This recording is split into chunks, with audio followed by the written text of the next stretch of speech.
Hi, I'm David and I'm a music education major with instrumental emphasis. Motivation is important for this because students will often get frustrated when in the process of learning new music. My name is Morgan and I'm a math education major with a desire to teach middle school. Motivation is important within my major because math isn't a favorite subject and it's middle school. Enough said. My name is Julia and I am an elementary education major and TESOL minor. TESOL stands for Teaching English to Speakers of Other Languages. Motivation is necessary because it is important to keep students engaged and wanting to learn, especially at a young age. Also, when learning a language, you have to have a desire to learn it.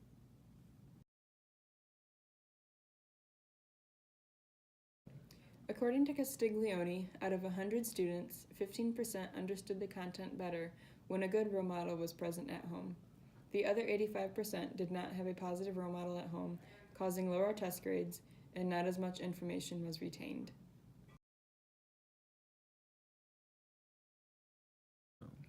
I can see myself using this in my everyday classroom by getting to know students personally and figuring out their home life. From that, I can better understand what each student needs and how much encouragement to give each student.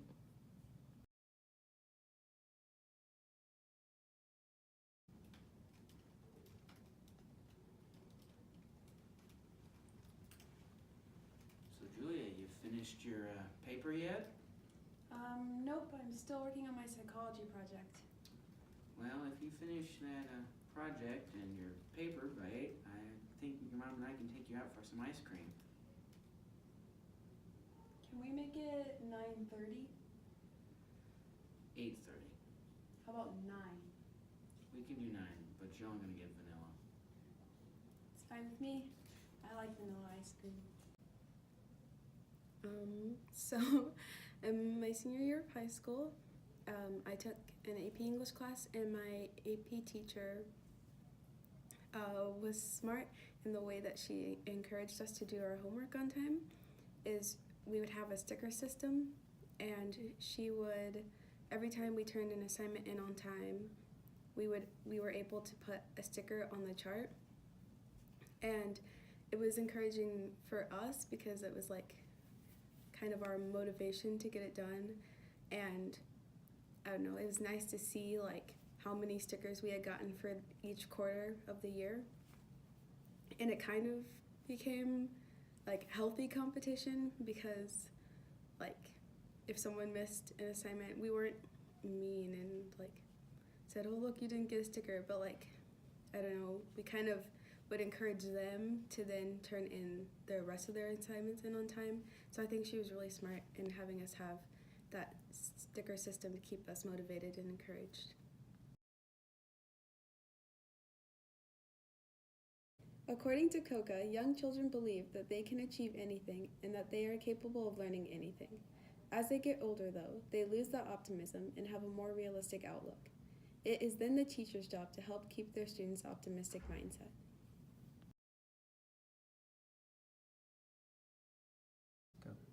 I could use this once I become a teacher by realizing that children will have unrealistic goals and will want to achieve them, and that I should be the one to show them that they can achieve anything. They should not be put down for wanting to achieve more than you think they can.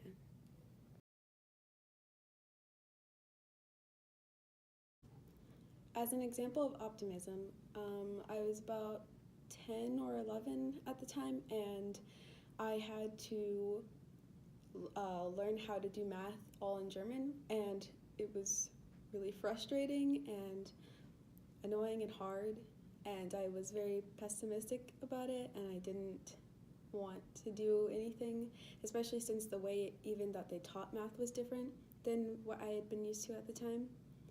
And I remember my teacher, she was very optimistic about me learning, and she encouraged me to go on. She was always the optimistic side of my pessimisticness, and anytime that I was frustrated or didn't want to keep going, she kept pushing me and telling me that I could do it. She helped me learn all the German terms. She helped me explain how to do math the way they were doing math.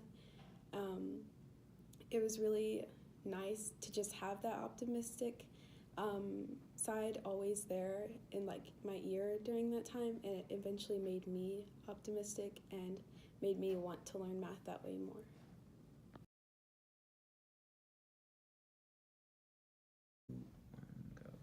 According to Tang, students that experience pressure to succeed from their teacher or other outside forces have test anxiety or stress, which results in lower test grades and motivation to succeed. They are constantly feeling like they are being forced to excel in academics.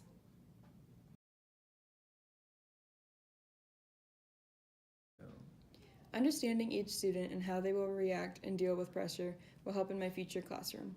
This will help because some students work well under pressure while others fail.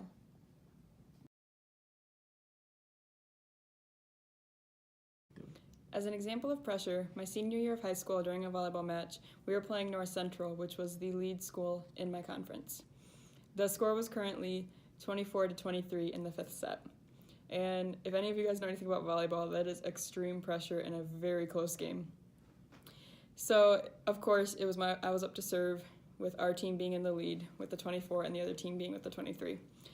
So the amount of pressure was very great, and with the serve, I remember throwing it up once and just letting it drop because I was way too nervous and I couldn't serve yet. So then the ref blew the whistle again, which meant I had 5 seconds, and I could feel the time ticking inside of me, and I was terrified. But then I served it, and we ended up winning the game, which was super great.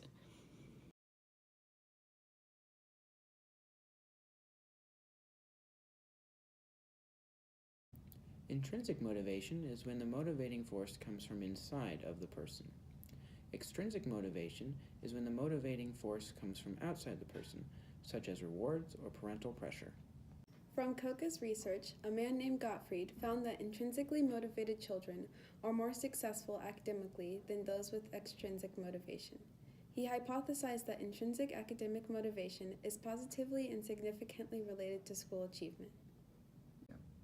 According to Shiffrin, people who are intrinsically motivated to learn material have better performance on academic tasks and better academic achievement than people who are extrinsically motivated by performance goals. Helicopter parents instill extrinsic motivation in their children. Helicopter parents detrimentally affect their children because the parents are more controlling, and this makes their children worse at task management. Also, if the child views the parent as a helicopter, the student's motivation shifts. They then care more about grades and failure because of the pressure of rewards from their parents.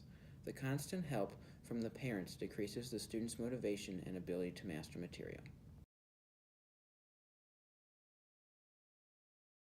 I will have to be more attentive when it comes to figuring out how children are motivated.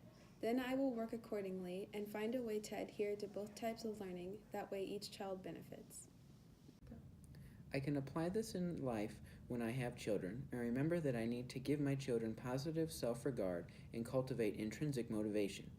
I can also keep in mind that students with helicopter parents are going to be more extrinsically motivated, and I will need to work on helping to build their intrinsic motivation.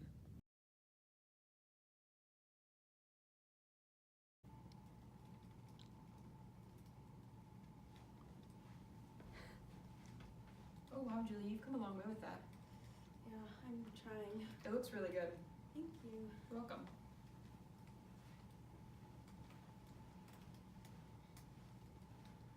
Wow, Julia, that's a really clever way to word that. Yeah, I was hoping that the readers would understand it and kind of get what I'm trying to say. I really like this character here. He really seems to be coming along nicely.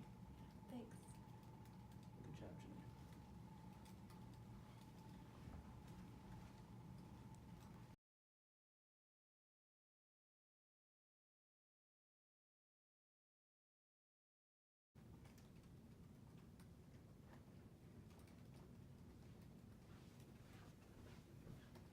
Julie, did you finish your paper? Not yet, but it's only 6:30, so Did you finish your psychology assignment? no, haven't gotten to that either, but I'm working on it. What about your reading? Did you finish that for English? Yes, I finished my reading earlier today. Okay, well what did you get on your last paper? I got a B+, And what did you get on your biology exam? an A. And did you study for your next biology exam? Yes, I'm prepared and I'm ready for it. Okay, well, keep in mind your paper's due tomorrow and your psychology assignments is due tomorrow, so make sure you get that done. I know, that's why I'm working on my paper. All right, well, you don't have much time left.